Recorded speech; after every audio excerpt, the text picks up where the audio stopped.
I could only lose $3 million. I could gain Right. $300 million. I feel like I can rule the world. I know I could be what I want to. I put my all in it like no days off. On the road, let's travel, never look. All right, Teal, what's up, dude? Not much, man. Doing well. Dude, always good having you on. You are, as always, I give you this title, the most interesting man in tech. You're a great investor. You're a tech investor. How big is the fund, or how much total have you invested now at this point? About $450 million total. Okay, $450 million.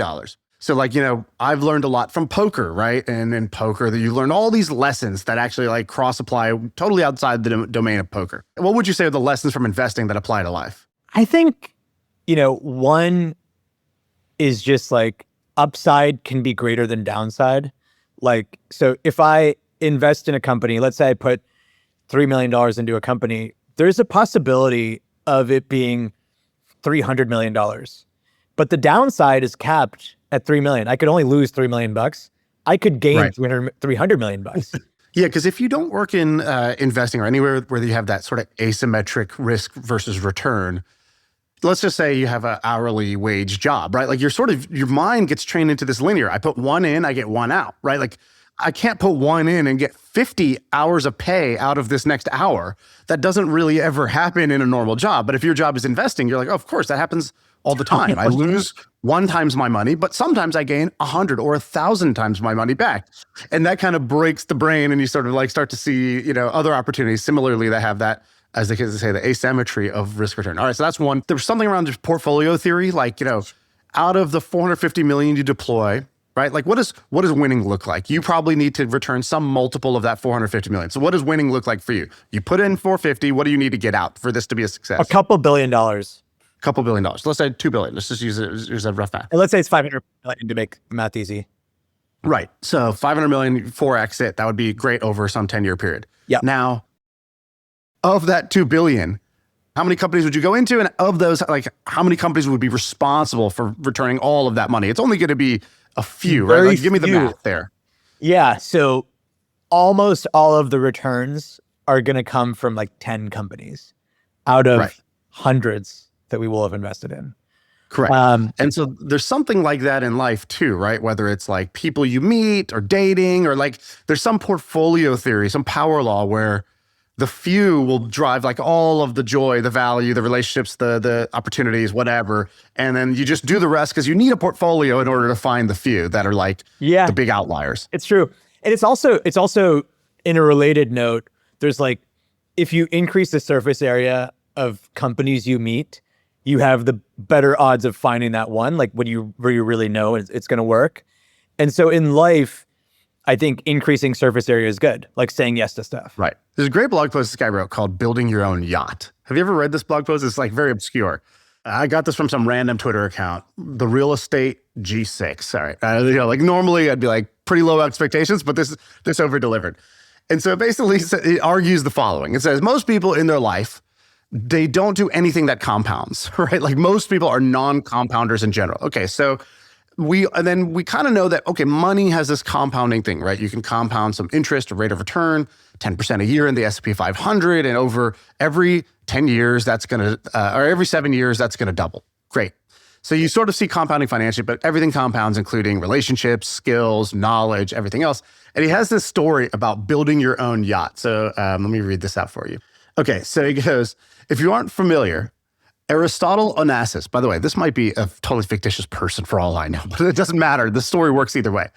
He was one of the wealthiest businessmen of the 20th century. He started off as a tobacco trader, and he ends up, being this big shipping magnate, right? So he makes his bones in the shipping industry. He's dating famous actresses. Okay, so he lives this life, but he has this one sort of hack for relationship building. He called it building your own yacht. So he basically talks about how this guy basically, one of his investments was this yacht, which seems just like a splurge purchase, like a discretionary purchase. But he argues, think about the power of having a yacht. And he goes, the way that humans are wired is we are very suspicious of cold introductions, strangers on the street, people emailing you that you don't know. But a warm introduction or a warm relationship is so much, you've already bypassed 10 hurdles that come from taking somebody from cold to warm. And so he argues, he's think about it this way. If you think about relationships, you would want to have, if you meet somebody, you want to do business with them, or you just want to socially connect with them, you would want social proof. is this person cool? Are they legit? Are they friends with people that I already am friends with or respect? Yeah. And basically, he's like, from the moment you step foot on a yacht, social proof is done, credibility is done. And he's like, on top of that, you enter their frame. Like you are literally on their turf. And then he's like, there's also the law of reciprocity, which is like, if I invite you or give you something, there's a part of you psychologically that will want to reciprocate in return in some way. And often the law of reciprocity, the way it works is like, it's not one for one. So like, if I, just do you a quick favor, bring you a drink, and then I ask you for a much bigger ask than the drink, you're more likely to say yes to it. And so he talks about how, he's like, yeah, okay, that works with the yacht. But he's like, in life, there's actually all these little yachts that you can create that don't cost the same amount as a yacht. So, you host a dinner, right? You create an event. You send out, free materials, a newsletter, content. These are all little yachts that you can create all this like inbound luck and relationships and things that can compound because you create this like asset that you get to use from there on out. So I thought that was like a very interesting point. I'm curious what that brings up for you. Totally. And I think like for you guys, the podcast is partially that. Yeah, exactly.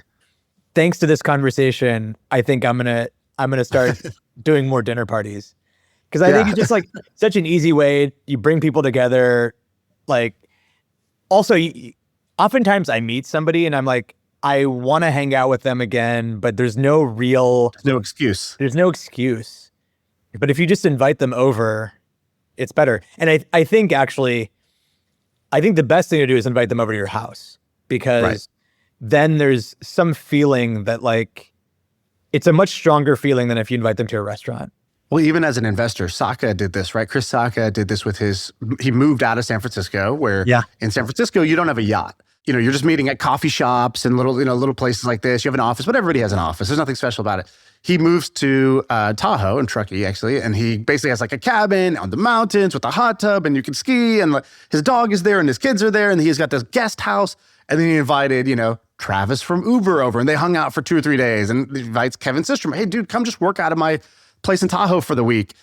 And then when they're on his turf, in his yacht, obviously like the connection and the depth of the relationship built way faster. And he basically attributed that move to, some of the best investments of his career is like having that little yacht. It's great. Makes complete sense. I've talked before about the way that I know how to make money, about how to build a money-making skill, about how to leverage your time and energy. And the team at HubSpot actually went through the video where I explained all that and turned it into a free downloadable cheat sheet on my 4 rules of how to make money. Now, this is not, get rich quick advice. It's just core principles, foundational principles about building wealth, things that I wish I knew when I was, just getting started. And so if you want to download it, it's in the description below. It's totally free. You can go get it. Thanks to the folks at HubSpot for doing the research, making this document, and making it available to all you guys. All right, back to this episode. Yeah, there's some people who've done, they've sort of productized this in an interesting way that I've met. One person I know, they knew that Nick Gray is amazing at these 2-hour cocktail parties. And so they just were like, hey, Nick, can I commission you to do the dinner party part for me? And he's like, great, I love doing this. And so they worked out a deal where he would do it for them. Or I know somebody else that did this with, if there's a conference in town, they would kind of free Airbnb. Actually, Travis from Uber used to do this. In his old blog post, he talked about what he called the Jam Pad, which was his house in San Francisco. He's like, hey, if you're in town for this, you could stay at the Jam Pad. And he's like, what does it cost me to have some people on the couch? Nothing. Little inconvenience, I might have to put up some weirdness. But ultimately, I'm creating this magnet, this little mini yacht where I'm just going to have this flow of interesting people coming through that who knows what's going to happen. But the asymmetric upside was there for him. I've got a friend, Satya, who does this poker game every week, and he'll invite anybody, all sorts of interesting people from CEOs of prominent companies to, I just went to this deli, had a sandwich, I loved it, was talking to the owner, and he knows Satya, and he was like, yeah, he came in here, he loved the sandwich, and then he invited me to play poker. And I was like, that's so interesting. And this guy went to go play poker with these CEOs, and all sorts of interesting stuff has happened thanks to that. So I think that's his little yacht. It's interesting. These are all so obvious. It's like, oh, host a dinner party, whatever. But if you kind of look, I know, at least for me, if I look at my life, I'm like, I'm very underweighted there. It's like, I'm pretty overweighted on, I don't know, social media or, other things that I spend a lot of time on.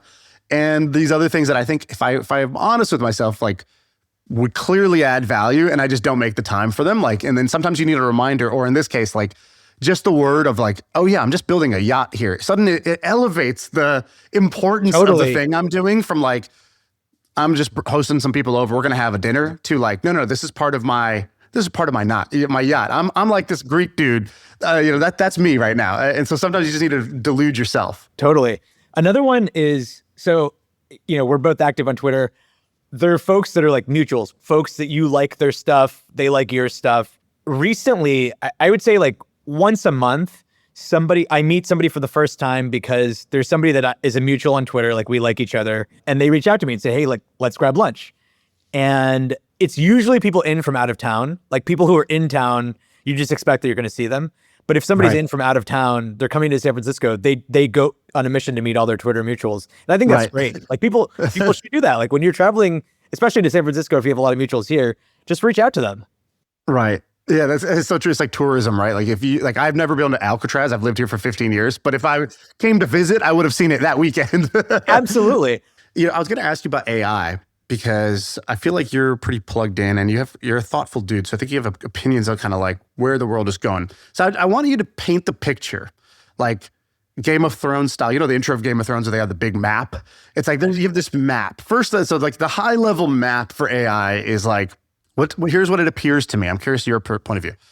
That there's this race. And I don't fully understand the idea of a race because it seems like whatever one company does, the other companies have 6 months later. So I'm not sure, like, if you got to the finish line, then what? What is the finish line and how do you win this supposed race? I'm not sure about that. But obviously so much money is being invested that somebody believes that there's like a victory condition of this race. So I'm curious about that part of it first, like the concept of an AI race. What do people actually mean and how's that going to play out?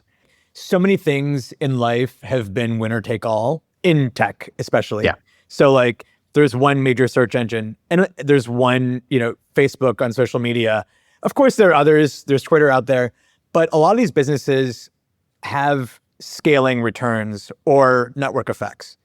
And the same is true in AI, probably. Like one company is going to have all of the context they need to be your best assistant. And so I feel weird saying this because I right now use Claude, Gemini, and ChatGPT every day. And some queries, I'm doing the same query on each. But in the long run, that's not really sustainable. And also not everybody's like me. Most people are probably just going to have one. And the context embedded into it, which is like all of your past conversations, or if it's Gemini, they have all your email, or if it ends up being Meta somehow, they have all that context. That's going to be really valuable. So the first idea is that everybody in the world is going to have some ultra smart, helpful assistant, which is some blend of like Google that just answers your questions for you, but then also like can make things for you, write things for you, create a plan for you, research a thing for you, like do the job for you. And like today the leader is ChatGPT. I think they're like close to like 1 billion MAUs. And, Google's going to quickly try to Google's trying their best to do that. It seems like nobody else is close in that race that specific part of the race, that every human has an assistant. OpenAI kind of launched ChatGPT and it was unexpectedly a hit for them. It's crazy to think now, but they didn't think it was going to work that well. Right. And OpenAI was an enterprise company, and then through the success of ChatGPT became a consumer company. But Google already has all of this context on you, and they actually started this whole LLM thing. They screwed up along the way with Bard and all sorts of funny stuff that they did, but now Gemini is really, really good. And so in that consumer race, they've done a very good job, Gemini has, and I think has the momentum on consumer right now. Then there's the enterprise piece, which is like a lot of enterprise folks use Claude. And I personally use Claude more than I use ChatGPT. And it just allows me to do more things. Like for the kind of research I do on companies, Claude is just my partner. It's my sparring partner. Like it's like having, like we actually didn't hire somebody this year because we're using Claude more than ever. Right. Well, you essentially did. You hired a person named Claude, essentially. Exactly. To do it. Exactly. Okay, so there's the race to have everybody gets the sort of all intelligent, super helpful, always next to you chief of staff. That's the ChatGPT analogy. Then you have, like in Game of Thrones, you'd have like whoever like is like really good at the sea battles, right? The ocean stuff. That's, let's say, Enterprise, and Anthropic's doing pretty well there right now, and they're all going to compete for everything, but like they're doing pretty well right now. And then you have the king of the north. So you have Elon up there, and he's marching, and he's like, I'm going to put data centers in space, and I'm going to catch up with Grok, and we're going to win. And so what's your take on how where does he go? How does that work? I would never, ever, ever bet against Elon. But as of right now, I find Grok to not be as useful. But I think like it's possible that everyone has their favorite. And, over time, people sort of slot into their favorites. Right. It's like Coke, Pepsi. If you're, like Coke, Pepsi. Right now, if you are working in code, you're probably using Anthropic. Right. Okay. So now, let's keep going through the battle. Then you have all these SaaS companies. You've got, today's sponsor, HubSpot. You've got Salesforce. You've got like all Adobe, Figma, all these companies that are like cranking on revenue and growth and earnings, and then their stock is just plummeting because the market believes that like they're gonna get somehow eaten away. But I believe it must be that's why the stock is going down. The business fundamentals are strong, but there's this question of 20 years in the future. Is this company stronger, or has it just been eaten away by AI that can do all these things? What do you think happens there? Is that overblown? Is it a buying opportunity, or are you equally suspicious of the future of these companies? I'm suspicious of the future of a lot of these companies. And I just think about myself. Like right now, I already am doing a lot of image creation in Gemini, Nana Banana. I'm a paid user of Canva, a bunch of Adobe products. Right. And yet now most of my image generation is already on Nana Banana. It's just so much easier. Right. So then like, can those guys build it? Probably yes. Like some of them already have pretty good stuff. Like Adobe's AI stuff is very good. Figma's good. But will there just be one model to rule them all? And I'll just do everything in there. It's my assistant. My assistant's doing it for me. So what do you need to be successful as an independent company is a good question. Because if you look at all these like early AI companies, so there were the ones that just helped you write. Jasper was one. There's some others. Right. And like those guys, I don't know how they're doing now, but I imagine not well, because I don't need another tool to tell me how to write. Like ChatGPT can do that for me. And then I think the same is probably going to be true in image generation.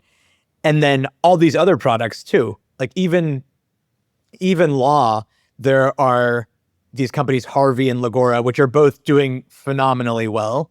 But Anthropic launched their own legal thing. So like, what are the businesses in which you have less to worry about being cannibalized from an existing AI? Right. There was like a quote from Sam Altman, maybe 2 years ago or a year ago, where he said, they were kind of asking him this question, hey, developers are trying to build, but we're all worried we're going to get steamrolled.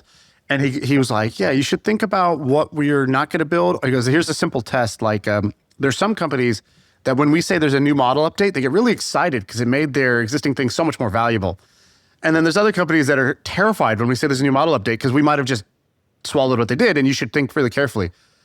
And their response was sort of like, okay, so wait, what are those things that you're not going to do, right? That's like, it's like a meme where it's like, wait, so are you going to say what they are, or we just need to guess, right? Because it seems like an ever-expanding scope. That's pretty tough. Seems like the lawyer one would probably be easier because lawyers, it's a workflow specific thing. There's like security compliance. There's like really like a lot of nuance that you would have to build on top of that. Even if ChatGPT can quickly generate a document and write it or read it, still probably there's enough like domain specific workflow and risk where somebody specializing in it will solve the 100 small problems that the lawyers care about that ChatGPT's product managers aren't going to care to do. Totally. I think that's true. And I think in the case of HubSpot or Salesforce, like, I don't think those things are going to change overnight. I think it's going to be, people are going to keep using those like systems of record for a long time. as a fund, we think about this a lot. And my partner Nihar wrote a piece last week called The Last Mile Problem. And basically, we talk about what matters. And it's what you just said, domain context and workflows. So like, if you've got the specific terms and norms of a given field, if it's healthcare, legal, accounting, you can produce more trusted outcomes. And integrations, so like integrations into your Salesforce instance are valuable, or in health EHRs or whatever the case may be. And then there's also some like compliance and human in the loop element that I think really matters. So it's hard to know though. It really does feel like a lot of these businesses could at least be very challenged by the general models. What are some, like if I just gave you $1 million and I'm like, you got to invest this into any AI companies, public, private, anywhere. Where do you have like a lot of conviction? What would that portfolio look like? Where would you put the bets? Let's take $1 million. Where are you putting the bets? Yeah. So I would say like right now with, Anthropic being valued at nearly 400 billion and OpenAI at like 800 billion, I'm not going to put it there. Like how big could those companies get and what's the risk reward? I think, could they be $1 trillion companies? Yeah, but they better be $1 trillion companies, right? Like if they're not, that's a failure. Right. So I'm not putting it there. It's wild to think that like we only had the first $1 trillion company like not that long ago. Yeah. And now those are what, 6-7 years ago, I feel like. It was a really big deal. And now we have basically almost $1 trillion private companies that didn't even exist 10 years ago. It's crazy. Okay, so where would I put that money? So I think it'd go back to this, like where are the vertical opportunities that are very interesting?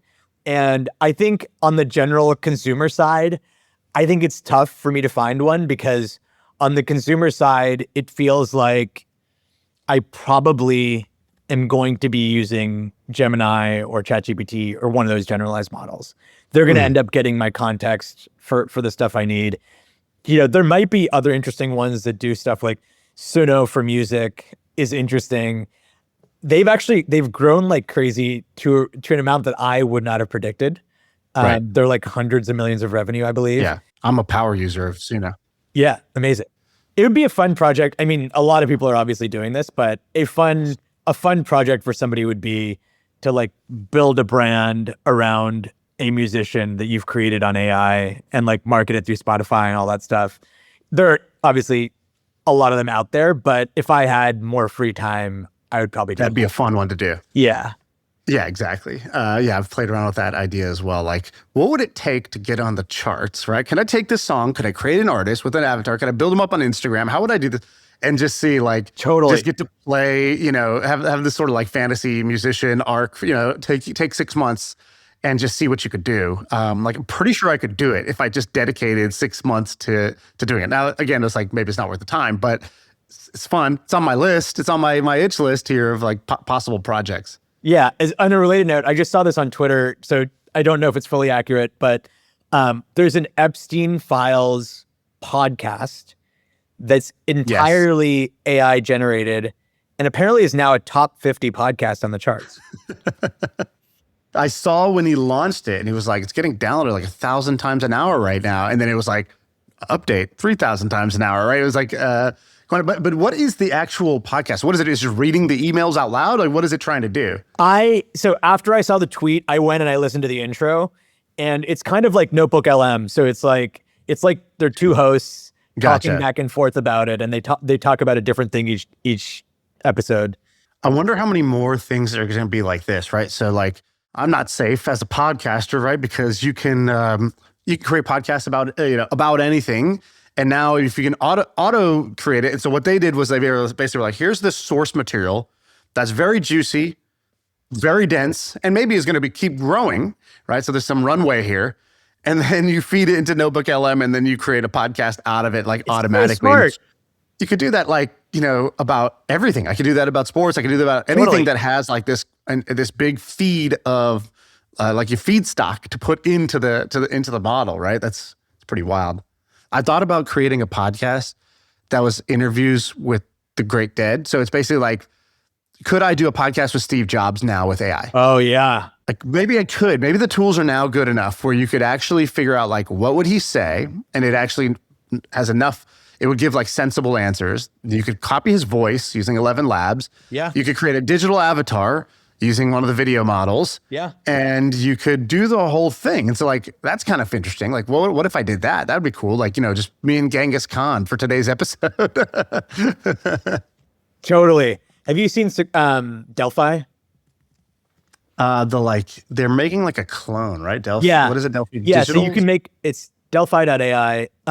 You can basically make a digital clone of yourself, and they have them with like Arnold Schwarzenegger and other folks like that. Like you can talk to them, basically do what you just said. Are they pretty good? Is it They're pretty good. I haven't played around with it that much, but from what I saw, it was pretty good. And apparently the company's doing very well. They raised from Sequoia, after the races. Wow. So people are like, I just want to chat with Michael, like Michael Ovitz on here. I want to chat with Michael Ovitz. Yeah, I think I saw Lenny. Lenny has one. Lenny Rajitsky. Your guy, Brian Halligan, has one, and he does like founder coaching via Delphi. So I just asked Michael Ovitz, the creator of CAA, the talent agency. I said, hey, after this, I was like, I'm having a meeting about our podcast deal to renegotiate. What should I do? And here we go. I got Michael Ovitz representing me now. This is fantastic. It's kind of incredible. He's like, he said, you're negotiating leverage, not just rates. And then he goes into this long strategy. Okay, this might be awesome, actually. I don't have to give this guy 10% either. This is fantastic. Exactly. Today's episode is brought to you by HubSpot. Did you know that most businesses only use 20% of their data? That's like reading a book, but then tearing out 4/5 of the pages. Point is, you miss a lot. And unless you're using HubSpot, the customer platform that gives you access to the data you need to grow your business, the insights that are trapped in emails, call logs, transcripts, all that unstructured data makes all the difference, because when you know more, you grow more. And so if you want to read the whole book instead of just reading part of it, visit HubSpot.com. All right, so that's it. Are you personally using AI in any interesting ways? I think there's some like simple stuff that's just too annoying for me to do. Like my wife works at Meta. She has after 5 years there, you get a 5-week break called recharge, and we're like figuring out what to do. And there's like a ton of research I'm trying to do, and one of the ideas is doing a road trip in a camper van in Europe. And there are these things called relocation specials that I've done a bunch of times where like they need to move a camper van from one place to another, and they basically give you the camper van for free, and you can like move it over a couple of weeks. I've done it multiple times, and it's fun because you take the camper van one way. Normally you have to take it and bring it back to the same place. Right. This is both cheap and you don't have to bring it back to the same place. And it'll usually be like a new van. They have to move from the factory somewhere else.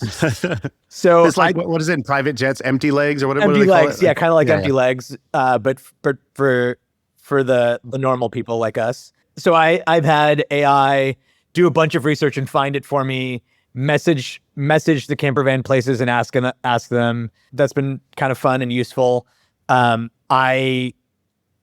For this event I had, I wanted to save some money and had AI do an exam for me to become like a licensed travel person. I saved 16% on this big event.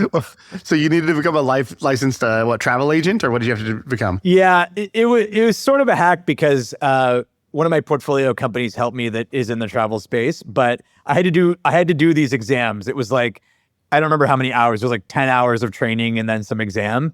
And I had AI do it for me. And so it goes through all the training material. It took the exam as well? Or took the exam as great. well. Yeah. And that's amazing. All right, you had this tweet a little while back. I've been wanting to ask you about. So somebody tweeted out, they said, the worst mistakes are decisions in human history. And they were, Adam and Eve eating from the forbidden tree, the Mavs trading Luka Doncic, right? So they were just going through random examples. And then you had a bunch from the business world. I wanted to go through this. I was curious if you have any, tell some of these stories. I don't think all these stories are super well known. Totally. A lot of them are this like innovator's dilemma. That's kind of a broad theme, which is, so Kodak, they invented the digital camera, and then they didn't sell it because they were worried it would suppress their film sales. And then all these other companies started selling digital cameras, and then Kodak basically went out of business. It's like kind of the worst way to lose, right? Like that's my nightmare as a business person. And then the same thing happened with Excite. So Excite had Google wanted to sell to Excite for $750,000 very early on. It was just Larry and Sergey wanted to sell this idea to them. And Excite said, we don't want them to get answers. We want them to stay on the page so we can serve up ads. And then so obviously the rest is history there. So those are kind of like a theme is you would cannibalize our business, so we're not going to do it. And that actually, like back to our early discussion about AI, that's one that I was worried that Google would get into. I think a lot of people were worried Google would have that problem. And Google's stock was really in the shitter like a year and a half ago. And then as Google, like Gemini became great and people realized, okay, like Sundar's not just sitting back saying, I'm not gonna do this, like he's doing it too. And then Google stock has done really well. But I think that was a big worry people had, because how Google makes money is on ads when you're searching for stuff. And if you're not searching for stuff, like their entire revenue model goes away. Right. Yeah, that's a good one. What about this story of, it seems like another one is like selling early. That's the Ron Wayne story. So what's the Ron Wayne story? Yeah, Ron Wayne was a co-founder of Apple with Jobs and Wozniak. And very early on, he had a 10% stake in the company, and he thought it wasn't going to be worth anything and wanted to focus on other stuff. So he sold his stake back to them for $800, which oh my god, $800, not even like 800 grand. So he owned 10% of Apple. He's like kind of written out of history. If he was, I didn't know he was actually like a co-founder. What did he do? What was this guy's role? Wozniak's making the computer. Jobs is Jobs. He worked at Atari with Jobs and Wozniak. He was actually one of the early people that brought them together. And he was like, let's figure out a new business opportunity. And I think it was actually like in his home that they created the idea for Apple. And and it was like, it was split between Wozniak and Jobs. Like I think they each owned 45%, but Wayne, for like bringing them together, he was like the original adult in the room. Right. And then I think there was something where like Steve Jobs got a line of credit that they would be personally liable for to start, like to purchase materials to fulfill an order. And so Ron Wayne was like, listen, I can't be personally liable for this. I'm out. And he sold his shares back for $800. What happened to this guy? Has he talked about this? Did he end up doing okay? Like there was the guy who was a partner with Buffett and Munger. I forgot what his name is, Rick something. And he got over leveraged. He had to sell his stake back to Buffett and Munger and basically missed out on Berkshire. And, he ended up doing well outside of it, but like, a cautionary tale for like kind of Buffett, I think said it best. He goes, Rick was in a hurry. And he's like, me and Charlie, we were not. And that was the difference. Yeah. I looked it up afterwards. Wayne ran a stamp shop in Milpitas. Yeah, this is going to be like a Netflix original someday. Tell me about this one. So you said SoftBank, they own 5% of NVIDIA. Yeah. And they sold it to plow all the money into WeWork. And what I'm interested in here is actually your opinion on Masa. So I don't know a lot about the guy, but I can't tell, is this guy a genius or an idiot? When he released like his, like, I believe in AI, raised the vision fund, and he releases the deck, and it's like a picture of like a unicorn flying, and it's like, there's not a two-syllable word in this deck. You know what I mean? Like, it's totally. Like, this is made by children, but this is actually the deck and the vision of this, like the biggest venture fund in the world. Did he just get lucky? Is this just a guy who got lucky? And it's kind of like, I've been to casinos where I play against, some random guy who's some Asian guy who's got a huge chip stack. And then you're like, wow, you assume he must be great. And then you realize like, oh no, this guy is like superstitious. And if this is happening, he goes all in and he just happened to win, right? Like, what's the story of Masa? Is he a genius or an idiot? Yeah, listen, I know people who have pitched him and people who've worked with him who are still wondering the answer to that question. I don't know. I mean, so like the backstory for people who don't know is he had this legendary bet, which was on Alibaba. He invested in them very early on after he met Jack Ma. He put in $20 million and it turned into $100 billion. So like, just like this massive. And he had the 20 million from what? He created like CES, right? Was that the first thing? He created like these tech conferences or magazines or something? SoftBank was like a software distributor and publisher. And it was like really big in Japan. And they partnered with Yahoo to create Yahoo Japan, which Yahoo Japan ended up being way more successful than Yahoo in the US. And so because it was a JV, Yahoo only owned a small part of it. So I think SoftBank owned more, and they had a bunch of money from Yahoo Japan. And I think that's what he plowed into Alibaba. Right.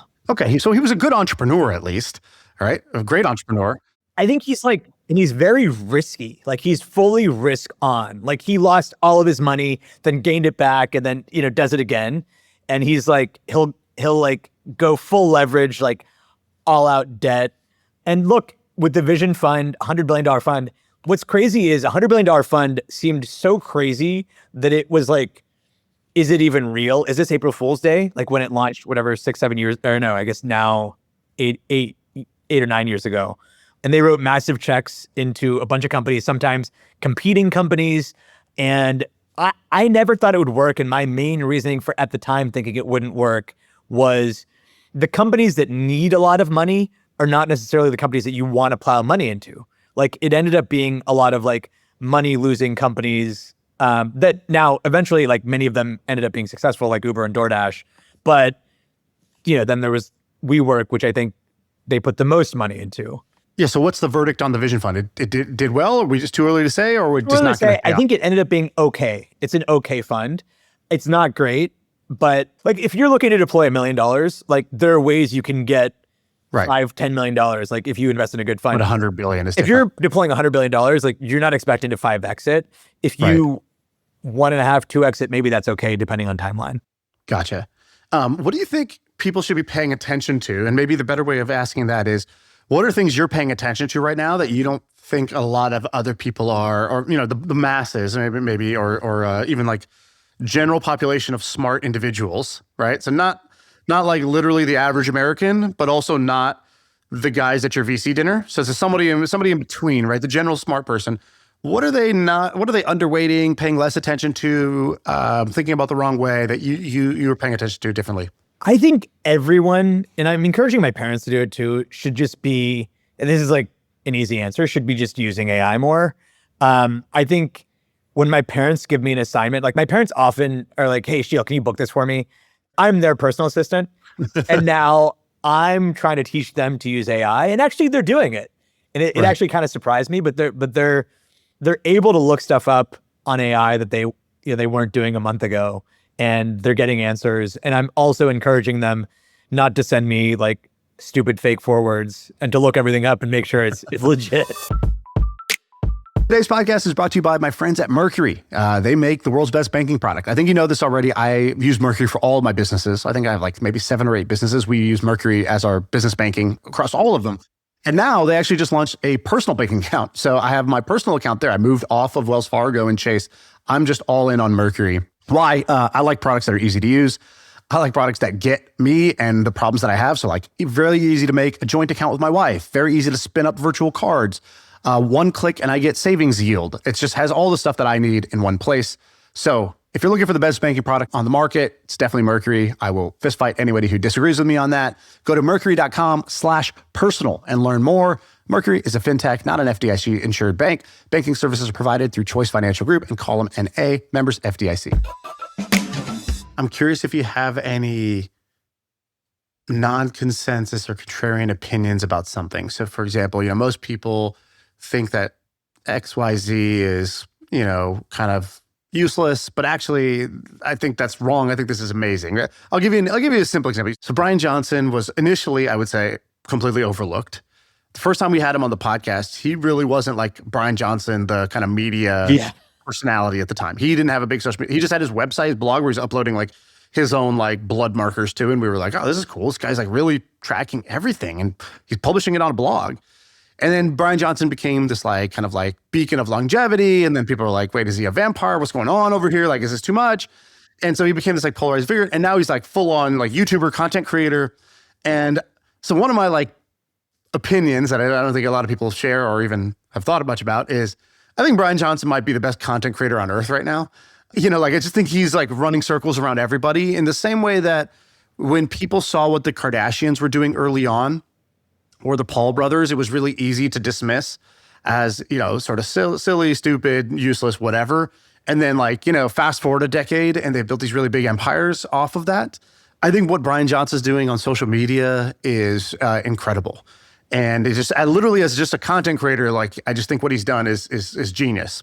I think a lot of folks, especially going into a new area they weren't before, they started on content and became successful that way. And kind of like in my world of venture capital, Andreessen Horowitz, like they're basically, all of the storied venture firms are pretty old. They were around in the dot-com bubble. The only new one is Andreessen Horowitz. And the way they did it was by like owning and controlling the media. And they've done a really good job at it. They have a lot of people, they put out a lot of content, and it's worked for them. And that was pretty strategic of them, right? So like they enter the VC world, they want to do well. To do well in the VC world, you need to have brand that will either bring deals to you or get you access into a deal when you want it to be able to go lead that round, right? Yeah. And so I guess like give me the inside baseball there. How did they approach that problem? How did they solve that problem? Yeah, so you need a brand, you want to be recognized, and the way they did it, like, so first of all, it's only like 15 years old, Andreessen Horowitz. And if you look at the other storied firms, Benchmark, Sequoia, et cetera, they're a lot older and they really earned their reputation, Sequoia even earlier, but Benchmark in the dot-com era. So these guys basically said, like, we're going to do it differently. And we're going to provide, instead of just having one partner to work with, you're going to work with a whole team of people, and we're going to support it with content. So we're going to promote our portfolio with content, but also people are going to listen to that content. They're going to think about Andreessen Horowitz and think like, those are smart people I want to raise from. Right. And it really, like, before Andreessen Horowitz, there was not a lot of content on venture. Like a couple guys had blogs, and Andreessen totally changed the game. And they learned from Michael Ovitz. I think Ovitz did a lot in building this CAA into this, like, you have this whole team of support around you, and that's what Andreessen modeled it off of. Right. Yeah, it seems like, you know, you had Fred Wilson have a blog or whatever. Yeah. And I've seen this now in a couple spaces where we all think we're doing the thing. Like I would say at the time, there were some VCs who thought we were doing content. What do you mean? Oh yeah, I have my blog. And then they're like, somebody brings the gun to a knife fight where they're like, oh, here's what we're going to do. We're going to invest essentially, you know, like how much do you think they spend every year on just the media and content side? Like what do you think is the expense part of the P&L for them? It's got to be easily tens of millions. Easily tens of millions. Exactly. Tens of millions of dollars on content. So you're like, we're doing content. And then they were like, well, here's what we're going to do. We're going to build this like a company. And we're going to, like, they made acquisitions in that space, right? They bought Eric's company. They have huge teams of people. They create multiple shows. They like have studios, sets. They go on tour. They're spending a huge portion of their time just going on other shows. And so they go in with just a level of seriousness and scale that just blows other people out of the water. And I've seen this over and over again. The Charlie Munger quote, take a simple idea, but take it seriously. Where it's like, we're doing this, right? And the Mr. Beast, like we got to know Jimmy recently. Yeah. Like the last few years. And like he did the same thing. Like YouTubers were a thing and YouTubers would do these stunts or challenges. And he just took that simple idea way more seriously than everybody else.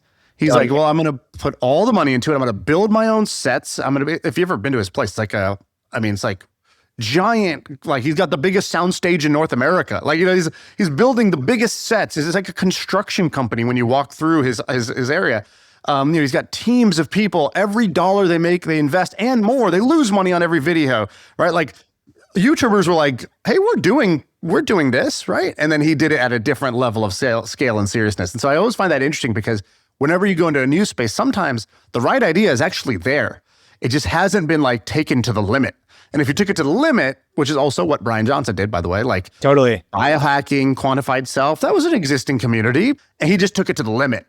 and when you take it to the limit, like you get a whole new thing, a whole new level of success can emerge. I think a lot of these folks, like if you're starting at something new, you have to take it to the limit. Yeah. You just sent me this thing. I've seen this before. So this is, explain what this is. Okay. Explain this So this week. I thought this might be fun. Basically, 2 weeks ago, I saw that the Breaking Bad house, the house that Bryan Cranston throws the pizza on top of, was for sale in Albuquerque. Iconic House for anybody who's seen Breaking Bad. And so a friend of mine told me it was for sale, and I was like, we need to buy this. Sorry, And was this like very publicized, or like kind of a friend just noticed, like, hey, that's the house? Like how it popular was was it? publicized. Like Okay. it got out there, and it was listed at $400,000 because it's kind of like it's like a 1,900 square foot house in the suburbs of Albuquerque, like 25 minutes from downtown. And I immediately was like, we need to buy this house. It was listed at $400,000. And so we like booked a flight to Albuquerque like an hour later. And we like built this model around what are we going to do with this house? How much can we spend on Sorry, it? so you go to the house. Does it look like the show inside still, or it looks totally different? It looks totally different on the inside. Okay, so they changed the inside. Yeah. Huge mistake.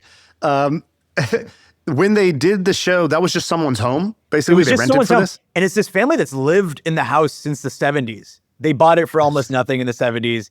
And then they like got a call from the show saying like, hey, your house looks like a normal house in Albuquerque that we might want to use for this. They only used the exterior of the house. They didn't use the interior of the house for filming. Oh, okay, gotcha. And were they just annoyed people kept taking pictures of the house? Because in San Francisco, there's like the Full House that was like a couple blocks from me, and just people were constantly stopping and taking photos of it. Yeah. It's extremely annoying for them. So much so that they built a fence around the house so you couldn't actually like throw pizza over. And then the neighbors are pissed. It's not a good situation. So they were like, let's sell this house. And they listed it for like fair market value might be $350,000, like looking at comps, and they listed it at $400,000. And they had tried to do like a museum or something, but they got shut down by the city. And so it's been, the show's been off for like 12 years. They could have turned it into something amazing in the meantime, but they did. They just continued to live there. And so they sell for they listed for $400,000. We say, okay, like how much can we make off this thing if we turn it into an Airbnb? And I love experiences that are also the house. Like I stayed in Brian Chesky's house. I've stayed in this I've stayed in a bunch of architects' homes around the world. Like I love unique architecture. So I thought like I could turn this into an Airbnb. What do we do? So we like built this model around it, like we assumed we could charge $800 a night versus like it's a 4-bedroom place in the area. You might be able to charge $250 a night, but given that it's an iconic place, like if I went to Albuquerque with some friends, I would definitely want to stay in the house. It would be worth it for the story. We assumed like 60% occupancy. We made a bunch of assumptions based on information we learned. Like we looked up what the Stranger Things house is going for, all sorts of stuff like that. and then also like what the rules around short-term listings are. We actually spent time with an Airbnb consultant. Like I called up an Airbnb consultant and spoke to her for an hour and got some ideas there. And like I had this other idea of like, I'll build an RV, like his RV, and just park it out front. That'll be another bedroom because there's not enough space in the house. And so we basically got comfortable that we could spend $900,000 for this thing and it'd be worth it. Like, sorry. So the math was, you thought worst case scenario. The worst case scenario is ridiculously low, so you didn't even need to worry about that one too much. But you were basically, the expected case was that it would make like $175,000 a year of rental income off the Airbnb, and that it would cost $120K to run. Yeah. And you'd net something like $55,000, $60K a year off this rental property that you own in Albuquerque. And more importantly, an epic story. An epic story. Absolutely epic story. And it was just like, it was honestly so fun. Like actually part of what I love about my job is I get to do this. Like I get to do due diligence on a space I don't know much about. And over the course of the next day, like I learned a lot about Airbnbs. I learned a lot about Breaking Bad, a lot about this house. Right. And wait, to be clear, does this have anything to do with your job? This is not to do with your job, no. right? But due diligence. My job is like doing diligence with companies, right? Use the same skills. Gotcha. Yeah, same skills. So we decided we could spend around $900,000 and it would be worthwhile. It would make us a decent return. And then also, to your point, be just an epic story. It'd be so fun to own it. Right. But then the major risk was Albuquerque has these short-term rental laws where neighbors can call this hotline and basically shut you down if they're unhappy. And so there was some concern that that happens. And if the short-term rental ability goes away, this house becomes worth $350,000, like exactly, what every other house around it is. And so there was some risk there that it's hard to price in. But basically, we decided we could spend up to $900,000. And ultimately, the house went for over $1 million. We don't know exactly how much. But it was sold to Aiden Ross, who, for those of you who don't know, who's a popular streamer. And, for him, he's got a totally different revenue stream, which is like he can make a ton of money streaming this to this audience. He can market to this audience. So he came at it with something that we just don't have and can't compete with. But it was really fun doing this. So somebody who owns the Stranger Things house, what are they making? It's like $2,000 a night, and it's fully booked, 100% occupancy. And did they make the inside match the show? Yeah, they made the inside match the show and put a bunch of other memorabilia in. That was our plan too, was like reconfigure it to make it look more like the original. Like some of the rooms will look like the original parts of the show. And then the other rooms will just have like Breaking Bad memorabilia. We had talked a long time ago about buying Michael Jordan's house, which was on sale for like a very long time in Chicago. It had like started at like 20 something million and then had dropped all the way down to like 13, 12. And on one of the early episodes of this podcast, we're like, should we buy Michael Jordan's house? And like, can we turn it into, whether it's an Airbnb, it's like we were like, you could fractionally you could use an NFT basically to fractionally own it. Yeah. And so it's not an Airbnb, actually. It's a bunch of people who co-own this thing. And ultimately, we kind of took our eye off it. It ended up selling for I think $7 or $8 million. Like it ended up going for like kind of a steal to this guy who was just like a business guy in the area who was like, dude, I can buy Michael Jordan's house. This is amazing. And he's turned it into like, a short-term rental sort of deal as well. I have one more thing, which is I had another business idea for people. Okay. So, we've talked about parents before, I think. My dad is kind of a funny guy, and I'm always trying to get him to work out to live longer. And, people like us do stuff like Barry's Boot Camp, Soul Cycle, like these classes.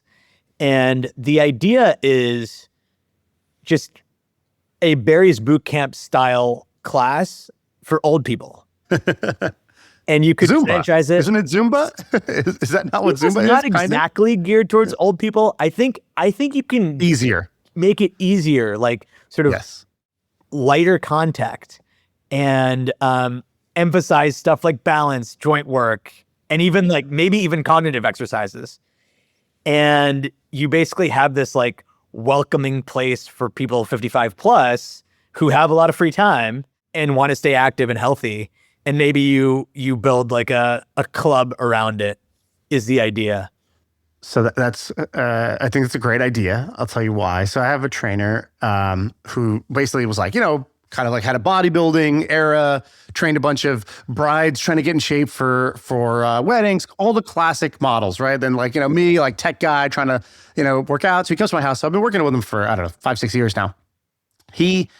So I was like, I really want my mom to work out. Like, I think it'd be great for her. And she's too cheap to be like, oh, a personal trainer, like $100 for a session. That's like, 3 months at the gym over here, like at the YMCA. Like, I'm not doing that. And so for Christmas, I got her I was like, I paid for it. My trainer will train you for a little bit. She got hooked. So then she started like, oh, I'm definitely going to make this investment. And she loves it. She's been doing it for years now and she's been in great shape. So my trainer basically suddenly his clientele over the last couple of years has totally pivoted where his entire network is basically like aunties and uncles of like the Indian community. And so my mom was doing it and then my father-in-law started doing it. I posted this video of him running and my father-in-law I think he's like 79 years old. And I see this video on Instagram of him running and I'm like, what? Like, what is going on here? And he's like, he feels so good. He's moving again. He was having like blood pressure and headaches and things like that. This has really been helping him. He fell at our house. We have this stool that's like, kind of like we shouldn't have this stool. Yeah. Like a little risky. Like, I don't even know why we have it, but he's sitting on it, he fell. And literally the first thing he says when he falls is like, good thing I've been training. Cause he bounced back right away. He didn't break a hip. So we were like, this is amazing. So then his brother, and so my trainer basically goes from my house to like people who are literally like learning to walk again, stand straight again, like just be able to move, rotate. Because one thing that you lose a lot as you grow old is you stiffen up. So you lose rotational ability, which if you go to the gym and you sit on one of the machines or an elliptical, like the things that older people do at the gym, it's all rigid, no rotation type of exercise. And if you do rotation unsupervised, like you can also really get hurt. So anyways, he's been doing this. And I've been telling him the same idea. I'm like, bro, you should, like, this is a real act of service that you're doing for the world. And there's not other great options for, people who are 50 to 80 years old who want some form of like organized, tell me what to do movement, ideally in a social format where you're with a group of people, you got out of the house. Like there are so many benefits. Like my grandparents used to just go to Costco every day because it was like a third place, right? It's like a place to go. They would walk around, they would see people, they could get like a $2 meal. Like, it was awesome. And so like, that was like a huge deal for them. And it's like, they don't really have third spaces the same way that like, younger people have. So I kind of love this idea. Yeah. It like makes a lot of sense. I'm surprised it doesn't exist already. I kind of did a little bit of research. I couldn't find anything. So I think there's something here. Well, there's no like killer brand, even if obviously there's going to be something that exists, but there's nobody who's built like SoulCycle, who's built Berries, who's built just like a really fun.